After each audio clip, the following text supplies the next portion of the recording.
three different items, three separate. So are you gonna read the ordinance? So this is item A, number 1, ordinance?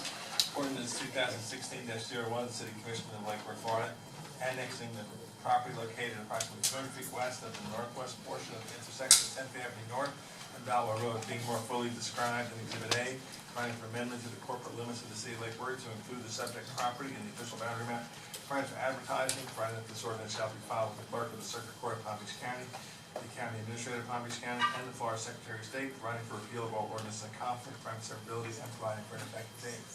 Okay, so do these all have to be handled separately as separate motions? Okay, okay. Yes, sir. For the record, William Waters, Community Sustainability Director, Mayor and City Commission. This is our first voluntary annexation under our interlocal service boundary area agreement with Palm Beach County, which went into effect latter part of September. I've brought up the larger parcel, which was described in the ordinance. It also includes these little ones up here. The applicant is here to describe to you their request. Under the interlocal boundary agreement, we are allowed to bring in items or properties that aren't necessarily completely contiguous with the city and do create what was considered enclaves by the county. As such, this area along here is still in the county. As a reference point, this is Waterville, 95, and the canal. The new hotel that opened today is right here. The project is known as Southport. The first ordinance is actually the official ordinance bringing it into the city, which is the annexation ordinance. The other two parts of it include giving it a future land use designation, which is the second ordinance.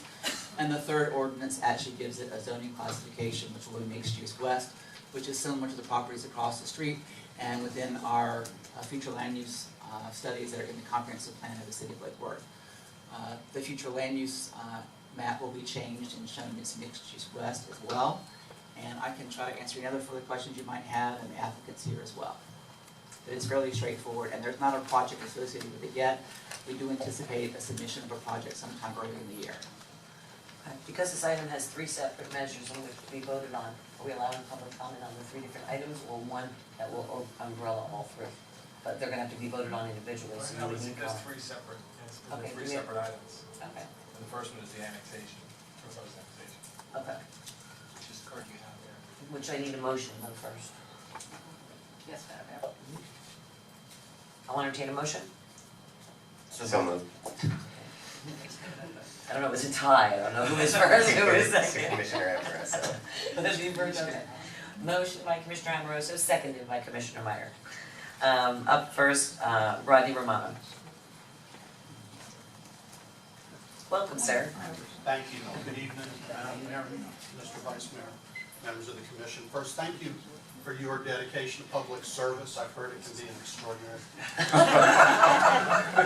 And I'd like to acknowledge Mark Rickards and his staff and his clients for responding to me when I reached out to ask them to meet with me about this project. If I may, can I leave the microphone? You can take it up. You can pick it up. Take it up. You can take it with you. So You're on video too. A few years ago, I started buying some properties in the hopes of kind of creating a little Romano compound so my kids could live around me and take care of me in my old age. So my son owns this, my son owns this, and my wife owns that, and hopefully she'll let me live with her. My hope is that we can have a project that will not negatively impact my single-family residential use of our properties. I don't think anybody would ever accuse me of being anti-development. I'm for letting people do whatever they want to do with their own property, as long as it doesn't affect my peace and enjoyment of my property. 30 units per acre, and I've met with Mark twice now, and the preliminary site plan puts 200 units on this property, and I just learned for the first time a couple of weeks ago that part of the site plan expects to take traffic from this road, which is East Lane, onto Botwell, so they can turn left and go to I-95. I came from my son's house on the way here. It took 15 minutes just to get from there to I-95. That's before Waterville puts its 525 trips up. And Mark and I think we agree that this project will add at least 2,000 more trips a day, which is an issue for 10th Avenue. But the issue I'm concerned about is we figured, I think we agreed that that would mean at least 500 trips a day on Bothwell. So I'm asking you to require them to lower the density and develop a site plan that will not put traffic on Bothwell. Thank you. Thank you. Okay, Christina Morrison. Do you want me to read it? Please approve the changes needed to this area to make the intersection fully operational, sorry. Good evening, Ms. Mayor, how are you? Christina Morrison, Park of Commerce. This area at 10th and Boutwell has been in dire need of changes. And we all realize the future tax base of this city is the Park of Commerce. So anything that can be done in that area to make it more usable, friendly for our ingress and egress into the park, please approve it. Thank you very much. Thank you. Are there any questions, Commissioner McBoyd? I'll look to the city attorney for direction on whether my questions should come with ordinance 1, 2, or 3. But maybe we'll just start taking them and then file the answers away wherever they should be. I mean, the first item is obviously the question, do you annex it into the city? That's one. And then the second one is, do you change your land use map? And then the third one is the rezoning. So they start kind of the macro level, and then it goes down to the more specific level. Well, let me ask, if I might, Sure. a further clarifying one. To address the concerns that have been raised by Mr. Romano, if we approve the first one, does that get in the way of us thinking about addressing the concerns that he has? Or where do you best think we should address them? I don't want us to approve the first one and then we find out, well, we just close the door on The first one is simply saying you're accepting this property into the city. it would seem that that's, Right. we're good with that. But then the second one builds on that and says, okay, here's the proposed land use amendment. And the third one builds on that even further and says, here is the rezoning. And obviously, at some point in the future, there'll be a site plan for the process. I don't know whether William or the applicant wants to add anything to that. What I William? help clarify is that many of the issues that Mr. Romano brought up will be reviewed during the site plan review process. This area of the county, which hopefully will be part of the city, is not part of the Park of Commerce traffic concurrency exemption area. Traffic will be studied by both the county as well as the city. As you may recall, Boutwell Road in its entirety is now within the city boundaries. The county is planning to do a major improvement at Boutwell and 10th Avenue North in tandem with our Boutwell Road Improvement Project, which we're moving along. You will get there's an item you just approved, which is dedication of property at the Boutwell Business Center. You will see dedication of property from the hard drives project in January. That basically solidifies all the property the city needs to do the majority, all except for 360 feet of the Boutwell Road project, which will then fall into the county's jurisdiction and will be precipitated by a project that's already been submitted and is in review in this area to finalize all the land that will be needed for the intersection. So the project that's coming forward will have to take into account dealing with traffic issues that may be raised by the county in 10th Avenue North. Waterville did have to pay what I call an extraction or an impact when they build, I believe it's 60-some units. After that fact, they have to pay a certain amount of money to the county for the trips that are generated as they come out onto Detroit.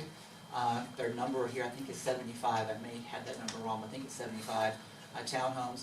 And that money is being put into a fund to improve 10th Avenue North in the boundary area of the city. As you may also know, are signs up. They're doing improvements to 10th Avenue and 95. FDOT is for the Department of Transportation, and those begin, I believe, on the 10th. So there's a lot going on here. Do you have a follow-up, Commissioner? I do. I guess two things.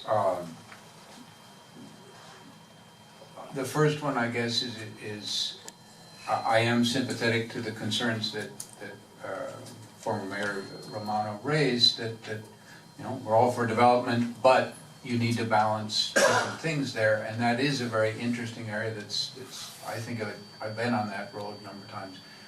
It's a dirt road, Boutwell is dirt from 10th Avenue up to the water, and it's a pretty rural sort of an area still, and there's obviously a certain appeal to that. So that's just sort of philosophical kind of, I'm sympathetic to the concerns, I don't know what the answer is, but much more pragmatically, 10th Avenue, mention it to anybody who ever deals with it around here, and they all roll their eyes. Bicyclists hate it, car drivers hate it. I've spent literally an hour to get from 95 to Congress. An hour. I think that's less than a mile. So and I don't think I'm the only one that, and I don't think it was planned for my particular passage there. So I think it's somewhat premature until things have been done to 10th to dump another load of traffic onto that. So I guess I'm concerned about how many units will be put in there and the capacity. The other side of it is we all here, I think, are pretty unanimous on this commission in supporting the Park of Commerce. That's Boutwell Road, is the access to 10th Avenue. People coming from the Park of Commerce have to get through that intersection, and I cannot see any way that people dumping onto it from the north side, extra trips, is going to make that easier for business to get in and out going south on Boutwell. It's just, it's gonna bog the whole thing down even more. I don't know what the solutions are. Fortunately, I'm not the land use planner for all this, but I think many of us recognize that that road is already overtaxed, and I can't see any way that this is going to improve that. So I would ask that anything that we do, whether it's, the annexation itself doesn't seem like a problem, but the next two, I think we have a responsibility to deal with an existing problem that this is only going to make worse. I agree, and I think we can fine tune that as we get number one down these next two items, but also when we get 10 types of plans that are submitted to that point. Question, what is there on the front, William, of 10th Avenue, just outside of that red? Here, What's there? that's a little strip center. Okay, and what's to the right This is a mobile gas station. and behind it? This is a recovery center that's in the county. They recently got a conditional land use to expand. As part of that expansion approval, they have to improve Boutwell Road from the perimeter of their property, which I believe actually ends here, to the intersection in preparation for the intersection improvements. What is that business? It's a recovery center. Okay. This is a single-family home that is not in the greatest of shape, and then vacant parcels back here which are part of this project. And I have not been able, because I think I was trespassing if I went there, I don't know what this property here has on it. It claims to have a house, and there's a little road that shows up on some plats, but I didn't think it was appropriate to go wandering back there. Okay. You thought, Mayor, and I know I may be out of turn, but I thought that you might vote on item number 1 first and then move to 2 and 3. I have a small presentation that may help some of these questions. I'll certainly wait my turn. Okay, is it a reference to the annexation? It's a It reference to can the be next a reference to one. all 3, but certainly if you're taking one at a time, I'm happy to wait. Well, I think that we've got the annexation right now as the first item, and then we'll get into more specifics, as the city attorney said. So I'll entertain a motion on the annexation portion of it. So We have a, Madam Mayor, we already have a we have a motion. motion, We have a sorry. motion and a second. Got a motion and a second. All those in favor? Aye. All those opposed? Motion carries unanimously. Okay, moving on then to ordinance number 2016-02, city attorney. Thank you. Ordinance number 2016-02, the City of Lake Worth, Florida, amending the comprehensive plan by providing a small-scale amendment, change to the future land use map of certain property more fully described in Exhibit A from a county land use designation of commercial, high-intensity / 8 dwelling units per acre, and commercial low-intensity / 8 dwelling units per acre, CH/8, CL-8, to a City of Lake Worth designation of mixed-use west, MUW, providing that conflicting ordinances are repealed, providing severability, and providing an effective date. Okay, thank you. I'll entertain a motion so we can move on. Second? Second, okay. William? As we described earlier, this gives the property, now that you're proposing to be annexed, a future land use of mixed use west. This is one of our more intensive future land uses. It is a mixed use district under the auspices of what was approved in the land development regulations back in August of 2013. It does allow 65 feet and 6 stories in a mixed use configuration. Their number of units allowed per acre is 30. It has the same provisions as many of our other districts where the sustainable bonus program does kick in once you propose a building above 2 stories. I will describe some of the limitations on maximizing what is in our zoning code. It's quite difficult. There are water retention issues. As an example, Waterville has a 20 unit per acre designation. They weren't able to get anywhere close to that because this whole area in the middle here is going to be a retention area. This property here near the canal will have some retention issues. It will be difficult to get the maximum density that's there. As I mentioned before, the future land use does set in motion what will be the appropriate zoning and the types of uses. It already has a high density commercial designation from the county. Of course, their high density commercial designation is not as intense as ours. And their zoning code is complicated at best to figure out what would be the maximum at this property. So it couldn't give you what the maximum in the county would be versus what ours is very straightforward and predictable. So the max is what it is, and you figure out if you can get there or not. If you can't, then you can't. Okay. And did you want to show what? Yeah, I just What wanted to you talk about propose? a few quick things. Thank you. Your name for the record, please. Yes, for the record, Mark Rickards from Kimmy Horn, I'm a certified planner. The business address is 1690 South Congress. My home address is 2508 Lake Osborne Drive, Lake Worth. I wanted to talk briefly just through a couple points that got raised. So we're talking about the future land use amendment, and the Park of Commerce was raised. The Park of Commerce effort that started back in the late 90s and early 2000s did several things, but it also established sort of a western boundary of Lake Worth, which became this canal here. The remainder area in this office building is not within the city, but the remainder area in the Ford dealership is within the city as well. It was part of that interlocal agreement. So where did this belong? It didn't belong in Palm Springs, it didn't belong in Lake Clark Shores, it really did belong in Lake Worth. So that's what the county agreed, that's what this board agreed as well. And the city's comp plan talks through what the appropriate land use category is. Goal and policy, I think it's a policy, 1.2.2.5, locational strategy for the mixed-use west category.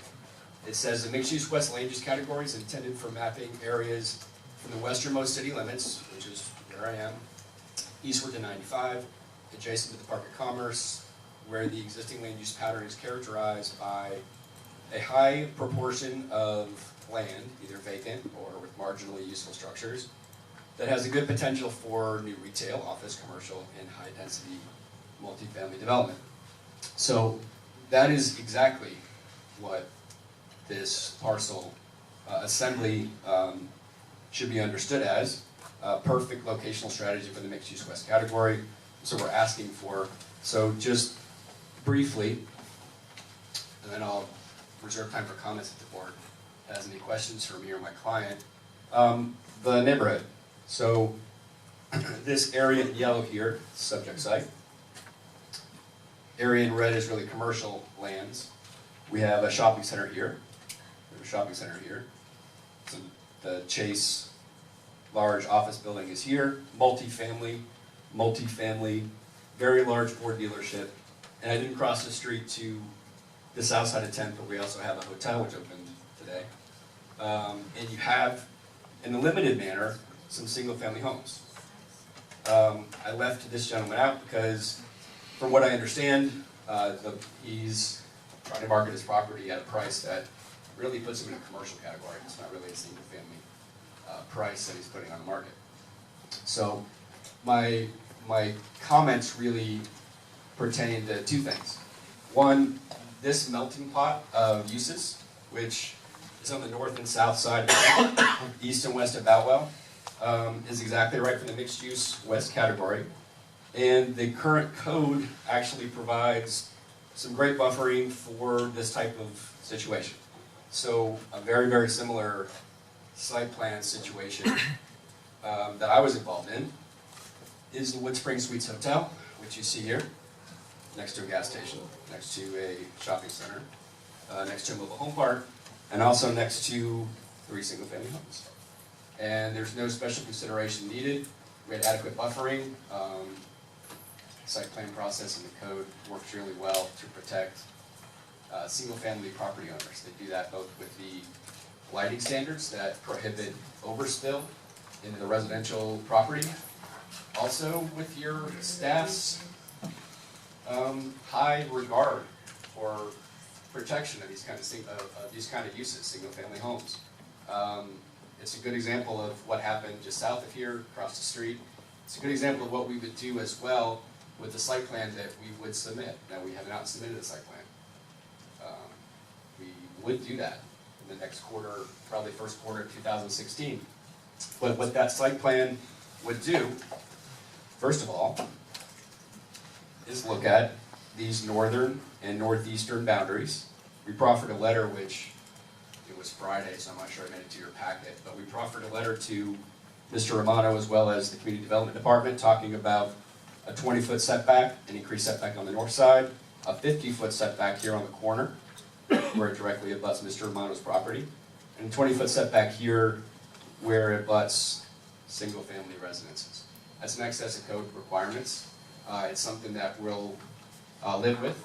I'm not sure it's a condition of approval, but from my client's perspective, it's a matter of record and it's a matter of being a good neighbor. So that's what he wants to do. Last point, traffic. So we're going to have to pass a pretty strict test with Palm Beach County. We have to get a Palm Beach County concurrency letter. I don't think it's reasonable to expect that homeowners would not try to get to I-95. The most safe way to do that is at the traffic light at Boutwell. Now there's an intersection improvement plan for Boutwell and 10. There are some other improvements planned at Boutwell Road. I'm not sure what that will do to the queuing, and I'm not sure what happens to the signal timing lengths, but we're more than happy to, when we do come through the site plan, talk through all those issues with Palm Beach County and with our neighbors. It's going to be a limiting factor on what we can build. Parking is also going to be a limiting factor on what we can build. This is not a triangular or rectangular piece. We have this odd-shaped, I don't know, partial state of Texas upside down or something, piece of property, and it's going to be tough for us to max out density and park it. So we did not include a site plan. We are asking for a recommendation, or sorry, and a vote of approval tonight based on the criteria in your code, Ordinance 2015-12, which talks through what I've just tried to talk through, which is whether mixed-use west is consistent, and it is. Whether the land use pattern supports that land use category, and it does. Both the north side and the south side of 10th really do. And your code also protects single-family homes that really are minority use in the midst of all these other uses in the mixed-use west category. Sustainability, your code is very well written in that regard. Availability of public services, we're going to have to demonstrate all of that through the site plan process. And the final one is compatibility. I would say that next door to a Ford dealership, a rehab center, a gas station, and a small retail strip center, a medium density, I don't even consider this a high density, but a residential project would be a perfect fit, be perfectly compatible. I think we can also be compatible with our few single-family neighbors in the Northeast. And with that, I'd be happy to answer questions. My client's here to answer questions too. William, what is on the 1, 2, 3, 4, the 4 pieces highlighted in green? That, yeah, those, who owns that? That's part of this project. I brought this up from the property appraiser's office because our map, I didn't particularly like how it looked. I can pull that up for you though. This is the project map that was submitted or prepared as part of the actual staff report. So the rezoning does include those 5 little parcels which are vacant, and the right-of-way for the Little Keast Road, which would be improved, provide access to Boutwell, and then more than likely there will have to be improvements made to Boutwell, in tandem with improvements to the intersection and a number of other things, for the project to be approved for traffic concurrency by Palm Beach County. And may I look at the other map again for a moment? Sorry. No, I'm just trying to see, okay. So Keast Road, Keast Lane is right there. So that's the one that's going through just south of Mr. Romano's property, Right. of which you And lots of these. please keep in mind that Keast Lane is not in the city, Okay. and a little bit of right-of-way that's here would be still the county. So the county will, as they did with the recovery center, even though Boutwell Road is a city street, the county required Boutwell Road, through cooperation with us, to be improved in order to expand the recovery center which is here.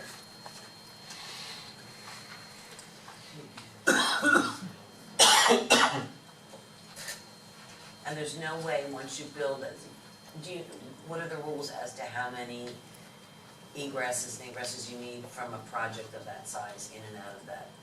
Well, as it's shown, I mean, the project does have some limitations on access to rights-of-way. They probably can only have two. Based on how those are designed, this will probably be prepared through Kimley Horn's study as to what the traffic patterns and the traffic generation of the project would be, and whether those ingress and egress points could handle that traffic, and we'll have that reviewed by a traffic engineer or comparable expert as we go through the site plan process when the site plan is actually submitted. As you may or may not know, when a site plan comes in, there is a universal interdepartmental team comprised of people from almost every department, as well as Palm Beach Sheriff's Office, Palm Beach County Fire Rescue, the CRA, Community Redevelopment Agency, if we're in that area, but it's not. And all those staff members comment on the site plan review, the site plan that's actually submitted, and we have a meeting to go over the issues having to be addressed. So with this case, public services would be intimately involved in the traffic issues as well as the traffic management entities of the county. Okay. And are those that were shown to us accurate in regards to the, would I trouble you for, to make sure that what we're seeing is accurate with? Yeah, so the red boundary here is really just the largest parcel. I just want you to confirm. And that, the largest parcel, William, is highlighted there in red. Right. The assembly actually goes north of that, so both sides of Keast Lane. If that makes sense.